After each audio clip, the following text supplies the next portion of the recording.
திரு நாகராஜ், 400 இடங்கள் அப்படி எனக்கு சந்தேகம் இருக்கு. ஓகே பேசலாம் திரு பீட்டர், இணைப்பில் இருங்க. திரு நாகராஜ், 400 இடங்கள் பெறுவோன்ற இடத்துல இருந்து இன்னைக்கு டெஸ்பரேஷனுக்கு பிஜேபி வந்துருச்சு, ஆளும் கட்சி வந்துருச்சு. அதை தான் இன்றைக்கு நடக்கக்கூடிய எல்லா நிகழ்வுகளும் காமிக்குதுன்னு திரு பீட்டர் ஒரு விமர்சனத்தை முன்வைக்கிறார்.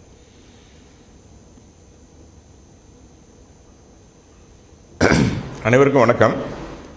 இல்லை, நாங்கள் எங்களுடைய வேகம், வளர்ச்சி, வெற்றி இதெல்லாமே ஏற்கனவே உறுதி செய்யப்பட்டு விட்டது.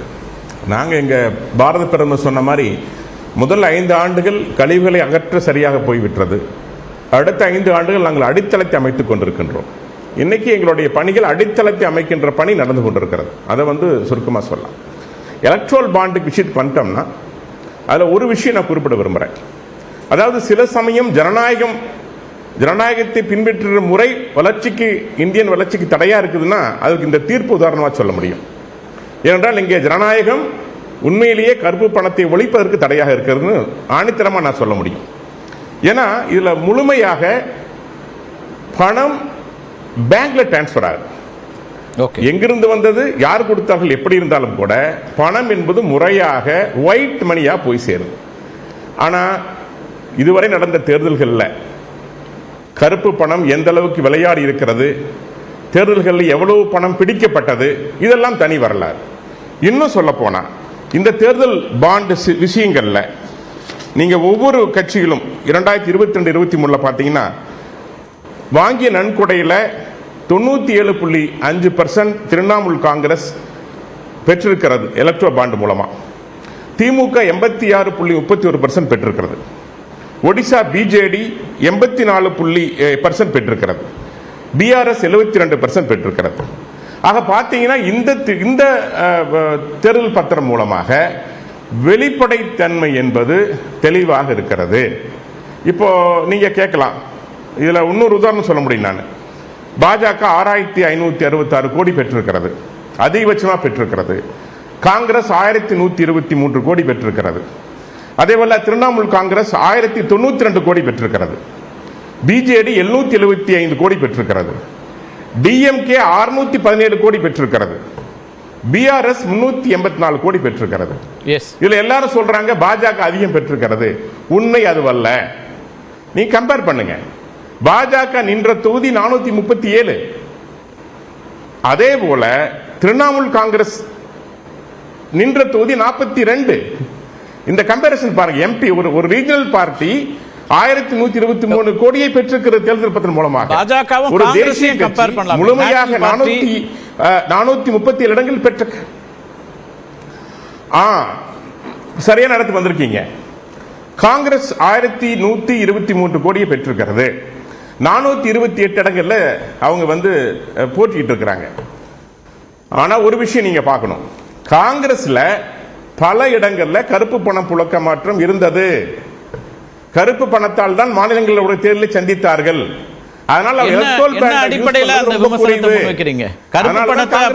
கொதிக்கிறாங்க. இல்ல, கருப்பு பணத்தை அப்ப தடுக்க முடியாமல் ஆயிடுச்சு அரசாங்கத்துக்குன்ற கேள்வி கடந்த பல இல்ல நிச்சயமா நீங்க தேர்தல் சமயங்கள்ல அது நடைமுறையில் இருக்குது. 2018 டிமானிட்டைசேஷனுக்கு பிறகு நம்ம அதை தானே கொண்டு வரோம். கருப்பு பண ஒழிப்புங்கிறதான அடிப்படையா இருந்துச்சு. அப்ப அதுக்கு பிறகும் அதை ஒழிக்க முடியலன்ற ஸ்டேட்மெண்ட் ஆயிடாதா நீங்க சொல்றது? அந்த அடிப்படையில் தான் நாம் இதையே கொண்டு வரோம். இல்ல அந்த அடிப்படையில் தான் நாம் இந்த தேர்தல் பாண்டை கொண்டு வரோம். அது கொண்டு வரது காரணமே அந்த அடிப்படையில் தான் கொண்டு வரத. ஆனாலும் கூட காங்கிரஸ் ஏன் குறைவா காமிச்சிருக்காங்க? என் காங்கிரஸ் 75 ஆண்டு காலம் ஏறக்குறைய இந்தியாவை இருக்கிற வலுவான கட்சி, 65 ஆண்டு காலம் இந்தியாவை ஆண்ட கட்சி. ஏன் அவங்களால முடியலன்னா அங்க மாநிலத்திற்கு நிர்வாகிகள், தலைவர்கள் எல்லாம் அதை கருப்பு பணமாக பெற்றுக் கொண்டார்கள். அந்த காரணத்துக்கு நீதிமன்றம் 26 நாள் ஆவது டிரான்ஸ்பரண்டா இருக்கலாம். நீங்க சொல்லக்கூடிய டிரான்ஸ்பரன்சி தான் நீதிமன்றமும் கேக்குது. திரு பீட்டர் குறுக்கிட விரும்புறாரு. அந்த கேள்வி எடுத்து நான் உங்கள்கிட்ட வரேன். திரு நாகராஜ். திரு பீட்டர். எஸ். இல்ல அதாவது நண்பர் நாகராஜன் இந்த கேள்விக்கு சேர்த்து பதில் சொல்லிட்டாருன்னா, அதாவது மோடி அவர்கள் ஆட்சிக்கு வருவதற்கு முன்னால அரசியல் கட்சிகளுக்கு கம்பெனிகள் எப்படி நன்கொடை கொடுக்க வேண்டும் என்று சொன்னால், இவர் சொல்றாருல கருப்பு பணத்தை ஒழிப்பதற்காகத்தான் வந்ததுன்னு சொன்னார்ல. ஒரு கம்பெனி ஒரு அரசியல் கட்சிக்கு நன்கொடை கொடுக்க வேண்டும் என்றால் அது 7 ஆண்டுகள் ஓல்டு கம்பெனியா இருக்கணும். ரெண்டாவது, அது லாபத்தில் 7% தான் கொடுக்க முடியும் அதனுடைய ப்ராஃபிட்ல. மூன்றாவது, வெளிநாட்டு பார்ட்டிசிபேஷன் இருந்தா அந்த கம்பெனி வந்து நன்கொடை கொடுக்க முடியாது. ஆனா இன்னைக்கு இருக்கிற சட்டத்தை எப்படி அமெண்ட்மெண்ட் பண்ணிட்டாங்கன்னா, இன்றைக்கு காலையில் ஒரு கம்பெனியை உருவாக்கி இந்த பாண்டை வாங்கி கொடுத்து விட்டு மாலையில் அந்த கம்பெனியை வைண்ட் அப் பண்ணிட்டு போயிடலாம். ரெண்டாவது, அந்த கம்பெனியை வந்து லாபம் சம்பாதிக்க வேண்டிய கம்பெனிங்கிறது அவசியம் இல்லை. ஓகே, அன்றைக்கு வந்து பெய்ட் அப் கேபிட்டல் முழுவையும் அது வந்து நன்கொடையா கொடுத்துட்டு அந்த கம்பெனி போயிடலாம். ஷெல் கம்பெனிஸ் இது வந்து நன்கொடை கொடுக்க முடியும்ங்கற ஒரு இடம் வந்திருக்கு. பணத்தை புழங்குவதற்கு ஓகே ரைட் இடம் வந்திருக்குல்ல. அந்த சேஃப்டி லாக்க பூரா எடுத்தது காரணமே கருப்பு பணத்தை பெறத்தான் என்பது என்னுடைய குற்றச்சாட்டு. திரு நாகராஜ், இல்ல இது இந்த முறைகேடு எல்லாத்துக்கும் பொருந்தும். இது வந்து காங்கிரஸுக்கும் பொருந்தும், பாஜகவுக்கும் பொருந்தும். எல்லாரும் இது செய்யக்கூடிய வழிவகைகள் இருக்கு. ஆனா நான் சொல்ல ஒரே பாயிண்ட், அங்கு பணம் ஒயிட்ல வருது, பணம் வருகின்ற முறையானது நேரடியாக அக்கவுண்ட்ல வருது அப்படிங்கறத நான் சொல்றேன். அத சொல்றதுல என்ன சிக்கல் உச்சநீதிமன்றம் கேக்குது? 26 நாட்கள் ஒரு நாட்டுடைய முக்கியமான வங்கிக்கு, பிரதான வங்கிக்கு போதாதா அப்படிங்கிற கேள்வி வைக்கிறாங்க. டிஜிட்டல் இந்தியால இருக்கிறோமே, இது எப்படி முடியாம போகும்? திரு பீட்டர் சொல்றாரு, 2 இல்ல அதுதான் அவங்க அதுக்கு எஸ்பிஐ சொன்னாங்க. ஓகே ஓகே இல்ல அதுக்கு தான் எஸ்பிஐ என்ன சொன்னாங்க, நாங்க கம்பேரிசன், அதாவது ரெண்டையும் கொலட்ரல் பண்ணி பார்க்கணும்னு நினைச்சோம், அது வேண்டாம்னு சொல்லிட்டாங்க. இப்ப நாளைக்குள்ள டைம் கொடுத்திருக்காங்க.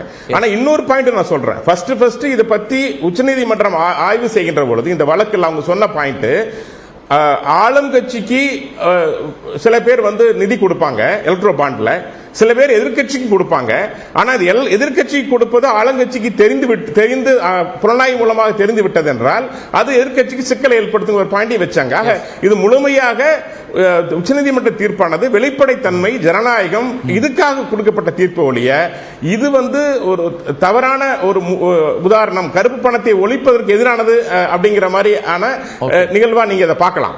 மற்றபடி இது வந்து முற்றிலும் இந்த தீர்ப்பு என்பது ஒரு துரதிருஷ்டவசமானது, கருப்பு பணத்தை மேலும் ஊக்குவிக்கக்கூடியது என்னோட கருத்தா இருக்கு. இல்ல அன்கான்ஸ்டிடியூஷனல் உச்சநீதிமன்றம் சொன்னது, அதையும் நான் பதிவு பண்றேன். நம்ம முதல் கட்ட கருத்தை அதை எடுத்துக்கிறேன். ஆர்கே, இந்த குறிப்பா அதை ஏற்றுக்கிறோம், அதுல வந்து மாற்று கருத்து இல்ல, அது மாற்று கருத்து அல்ல.